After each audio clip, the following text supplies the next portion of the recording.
Welcome to China in Focus. I'm Tiffany Meyer. Our top story, the U.S. and China likely won't extend their trade truce. Could this lead to a return to an escalated trade war with steep tariffs hitting both sides hard? We have the latest from the White House briefing. Is an extension on the table potentially from that August 12th deadline as it stands? I don't think so, but I'll let the Secretary of Treasury speak on that because he's leading these negotiations. Will Nvidia's AI chips include a Washington backdoor to monitor Beijing? That's the question Chinese regulators want answered, and they're bringing Nvidia in for talks. Panama's top auditor seeking to void a key port deal. What this means for U.S. efforts to curb China's grip on the Panama Canal. And Spanish telecom giant Telefonica is phasing out its Huawei equipment in Spain and Germany. But as the EU pushes to oust Huawei, Spain seems to be having second thoughts.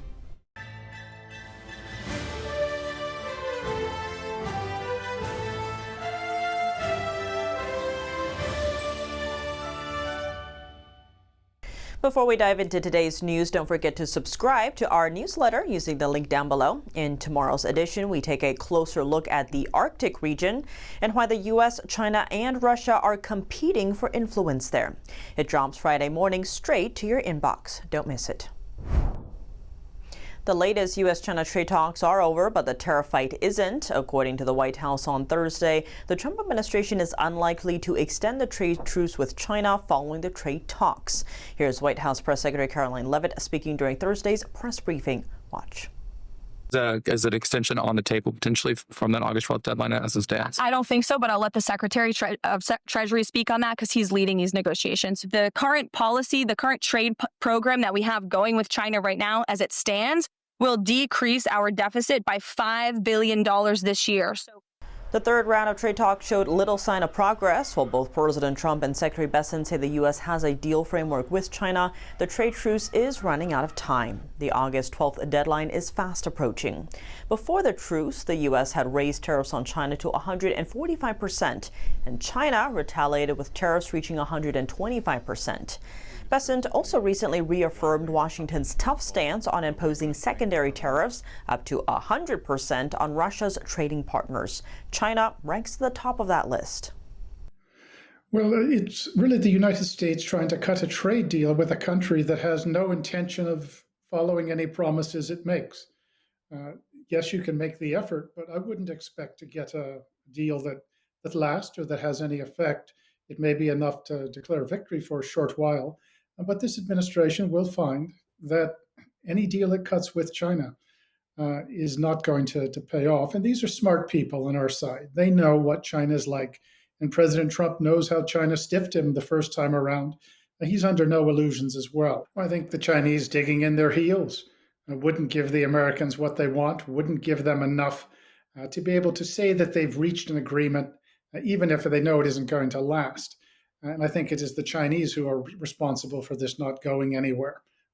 The White House is closing a trade loophole that lets foreign retailers avoid U.S. tariffs on low-cost goods. It's known as the de minimis exemption. Starting August 29th, shipments valued under $800 will face all relevant duties. Here's a closer look. The administration says the policy will stop the import of what it calls below-market products and curb the flow of dangerous drugs like fentanyl. The Trump administration earlier targeted packages from China and Hong Kong. The change will now affect all packages sent outside the international postal network. Meanwhile, packages sent by post will face new tariffs ranging from $80 to $200 per package, depending on origin. This comes after a surge of in-duty-free shipments. U.S. Customs now processes over 4 million daily de minimis shipments. On Thursday, President Trump posted on Truth Social that he is giving Mexico another 90 days to work out a deal with the U.S. Here are the details. After speaking with Mexican President Claudia Sheinbaum, Trump posted on Truth Social, quote, "The complexities of a deal with Mexico are somewhat different than other nations because of both the problems and assets of the border." He said, "We have agreed to extend for a 90-day period," adding Mexico will continue to pay a 25% fentanyl tariff, 25% tariff on cars, and a 50% tariff on steel, aluminum, and copper. Without a trade agreement, Mexico would have faced a 35% tariff starting August 1st. Trump said the two sides will continue talks over the next 90 days with the goal of signing a new deal. The Mexican president also said she had a good talk with Trump, saying in a post on X, quote, "We avoided the tariff increase announced for tomorrow and secured 90 days to build a long-term agreement through dialogue." Chinese tech giant Huawei is facing growing scrutiny in Europe. Spanish telecom giant Telefonica is replacing all of its Huawei-made 5G equipment in Spain and Germany to comply with local rules. The European Union is urging member countries to exclude Huawei from their 5G networks. The bloc warns that waiting too long puts the entire EU at risk. Besides Germany and Spain phasing out Huawei gear in their 5G networks, Britain has also banned the company. But Spain recently signed a contract worth over $14 million with Huawei to use its hardware for storing law enforcement wiretaps. In response to the deal, U.S. Senator Tom Cotton asked the U.S. intelligence chief to review all intelligence sharing with Spain. Cotton says this is to prevent information shared with Spain from ending up in Beijing's hands. A leading software company has pleaded guilty to selling sensitive chip design technology to an overseas university, specifically a Chinese military university that's been blacklisted by the U.S. NTD's David Lamb has more. Cadence Design Systems is a multinational tech company headquartered in San Jose, California, and it's settling a huge lawsuit. FBI Deputy Director Dan Bongino said the company sold sensitive semiconductor design technology to a restricted Chinese military university involved in the development of supercomputers, which are believed to support military and nuclear explosion simulations in China. The announcement was made on Monday, July 28th. Cadence agreed to pay $140 million in fines to settle the claims and pleaded guilty. Lawyers said that from 2015 to 2021, employees of Cadence's China-based subsidiary sold and installed hardware to China's National University of Defense Technology without a license to do so and knowing that the U.S. blacklisted the university. The university is established and supervised by the Chinese Communist Party's Central Military Commission. As part of the settlement, Cadence agreed to a 3-year probationary period where it must enhance protocols for exports as well as cooperate with any investigations or audits. Now, Cadence said it is pleased to have reached these settlements and believes that they are in the best interests of Cadence, its customers, and its stockholders.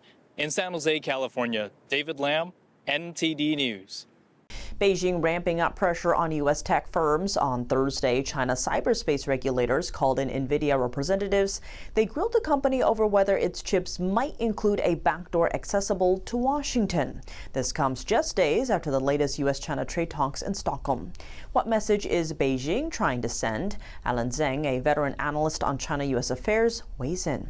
Why Beijing suddenly raise this issue? First, they're going to buy a lot of H20 chips, and then they're going to use them in all kinds of sensitive areas, including in the military and in the AI centers and so on and so forth. They want to make sure that such chip does not have, backdoor. The second reason is they do this all the times. They put backdoors into their chips, into their software systems, and to steal data. They just don't feel at ease about this matter. What's driving Beijing's fears over potential chip backdoors? It may trace back to May, when U.S. lawmakers introduced the CHIP Act. The bill squarely targets Washington's top rival, China.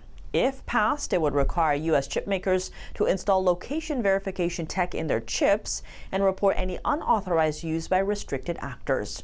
Now, Chinese regulators are accusing Nvidia's AI chips of already having this built-in tracking capability. This comes just 2 weeks after Nvidia CEO Jensen Huang visited China. He said the company is seeking approval to resume sales, with major Chinese buyers reportedly lining up. But Beijing is now demanding proof, asking Nvidia to ease its security concerns before re-entering the market. So could this week's U.S.-China trade talks sway the White House on allowing Nvidia to sell to China? I don't think Trump is going to take it back unless, the Chinese government say, we don't want this. I doubt so. The U.S. needs the rare earth products, so they won't take it back. Commerce Secretary Lutnick recently revealed that the White House traded Nvidia chip sales for China's rare earth minerals. Unlike earlier tough U.S. export curbs, the current strategy lets China buy less advanced chips, aiming to slow its chipmaker growth. White House economic advisor Kevin Hassett backed Trump's green light for Nvidia sales in a Fox News interview. It's worth noting that Nvidia's H20 chips are the best-selling AI processors in China. 3 Chinese nationals were apprehended Thursday morning in Mission, Texas, a city located along the U.S.-Mexico border. The Texas Department of Public Safety, Texas Military, and U.S. Border Patrol carried out the joint anti-smuggling operation. Officials say the 3 were about to be picked up by an Uber driver. The driver had no involvement and was later released. Authorities warn smuggling networks continue to exploit rideshare services for criminal activity. The Trump administration is proposing changes to H-1B visas, saying tech companies are taking advantage of the visa program to hire cheap foreign labor. NTD's Washington correspondent Jack Bradley has the details. The Trump administration is considering changes to the H-1B visa system, which allows foreign workers to be employed. Now, this comes amid concerns that U.S. tech companies are laying off American workers to hire foreigners to do the same job, but pay them much less. Microsoft, for instance, laid off around 9,000 workers in its latest round of layoffs this year. And government data shows that the company received nearly 9,500 H-1B visas just last year. Vice President J.D. Vance raised this issue recently on the All In podcast. Take a look. You see some big tech companies where they'll lay off 9,000 workers and then they'll apply for a bunch of overseas visas. And it maybe was Microsoft. It was Microsoft. That fired, I think, 9,000 people. And then I was like, wait a second. Record profits, record market cap. And it's not just Microsoft. Many other leading tech companies have also received thousands of H-1B approvals just last year, like Google, Amazon, Meta, and Tesla. Now, those concerns were echoed by Florida Governor Ron DeSantis on Monday. For example, you have some of these tech companies, they're laying off all these American workers, and then they're importing H-1B visa people to work for cheaper. I think that's a total scam. And then they do chain migration from the H-1B. So the H-1B is bringing in other folks. And it's almost like indentured servitude because you can't leave the company. And earlier this month, it was found that Microsoft has been employing engineers in China to provide tech support to the U.S. military. Secretary of Defense Pete Hegseth confirmed that the DoD has been using China-based workers for its cloud services. He called it a potential vulnerability for the U.S. military's cybersecurity. It turns out that some tech companies have been using cheap Chinese labor to assist with DoD cloud services. This is obviously unacceptable, especially in today's digital threat environment. When light of this information came out, Microsoft, which is a major contractor of the U.S. government, said that it will stop employing Chinese-based engineers for U.S. military projects. That same day, Hegseth came out on July 18th saying that he would launch a review to ensure that this isn't happening in other parts of the Defense Department. Reporting by Jack Bradley, NTD News. Microsoft also addressed concerns over its use of H-1B visas. In a statement to the trade outlet CFO Dive, a spokesperson said there's no link between H-1B applications and the company's recent job cuts. The spokesperson added that some of the affected employees were on H-1B visas. The statement also said that 78% of Microsoft's H-1B petitions in the past year were for extending current employees' visas, not new hires coming to the U.S. Coming up, Panama's top auditor seeking to void a key port deal. What this means for U.S. efforts to curb China's grip on the Panama Canal. New revelations linking Harvard to the Chinese Communist Party. Those connections are now sparking a congressional probe. And Beijing's propaganda just took a hit in Europe. UK lawmakers have pulled the plug on China Daily's distribution in Parliament. That and more in just a minute here on China in Focus. Welcome back to China in Focus. I'm Tiffany Meyer. The tug of war between the U.S. and China over ports along the Panama Canal is heating up. American investment firm BlackRock is leading a group aiming to buy 2 ports from Hong Kong-based CK Hutchison. But on Wednesday, Panama's Comptroller General threw a wrench into the plan. He is asking the country's Supreme Court to void CK Hutchison's contract to run the ports.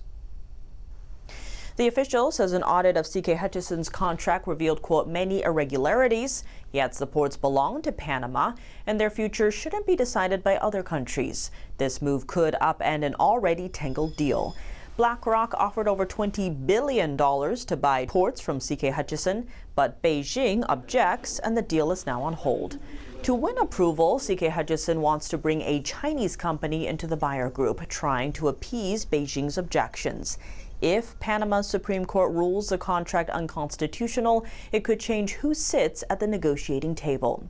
The Panama Canal is a key trade route for the U.S. About 40% of American container ships pass through every year.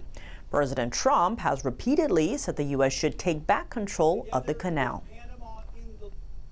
House lawmakers are probing Harvard's ties to the Chinese Communist Party. This is after whistleblowers revealed that the Ivy League school has cultivated ties with elite CCP members and maintained close formal relationships directly with CCP entities. Now, chairman of the Select Committee on the CCP and Congresswoman Elise Stefanik are demanding Harvard to disclose all documents, agreements, and financial records that relate to their dealings with the Chinese regime over the past 10 years. In a letter to Harvard's president, the lawmakers expressed concerns about the school cultivating relations with, quote, one of the most powerful bodies within the Communist Party. Also spotlighted is the Harvard Kennedy School's formal partnership with the Chinese Executive Leadership Academy, Pudong. The partnership allows for the CCP elite, that is, senior Communist Party leadership positions, participate in training at Harvard in the United States. Harvard has until next week to hand over documents regarding such ties to the Chinese Communist Party. A blow to Beijing's propaganda in Europe. China Daily, the Chinese Communist Party's mouthpiece, is no longer being delivered to the offices of members of British Parliament. This follows similar move by the U.S. Congress in March. Since 2016, the English language edition of China Daily had been delivered to all UK members of Parliament's offices. British Parliament member Alicia Kearns said China Daily has no place in Parliament. She called it completely wrong for the CCP to exert influence over British politics and be inadvertently funded by British taxpayers. Kearns said China Daily is a blatant attempt to spread false narratives about atrocities committed by the Chinese regime and the threat it poses abroad. Now, UK Parliament members must specifically subscribe if they want China Daily delivered to their offices. So far, no member has signed up. In the United States, delivery of China Daily to congressional offices was halted in March, ending years of distribution. Back in February 2020, then Secretary of State Mike Pompeo designated China Daily and 4 other Chinese state-run media outlets as foreign missions, meaning they are considered part of the CCP's propaganda efforts. Over to Taiwan, the U.S. State Department is pushing back on speculation about Taiwanese President Lai Ching-te's planned trip to South America. Traditionally, Taiwanese presidents stop over in the U.S. during such trips to meet American officials. A State Department spokesperson dismissed claims on Tuesday that the U.S. blocked the stopover. Here's more. Taiwan has not announced any travel plans for President Lai. So that is generally a hypothetical now. I can tell you, though, a reiteration that transits by high-level Taiwan officials, including presidents, are fully consistent with our longstanding policy and practice. This has not changed.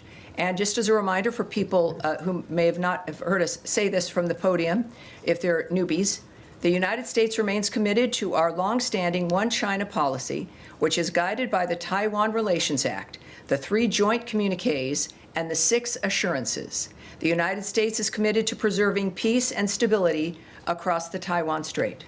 Bruce's remarks follow a Financial Times report that cited unnamed sources.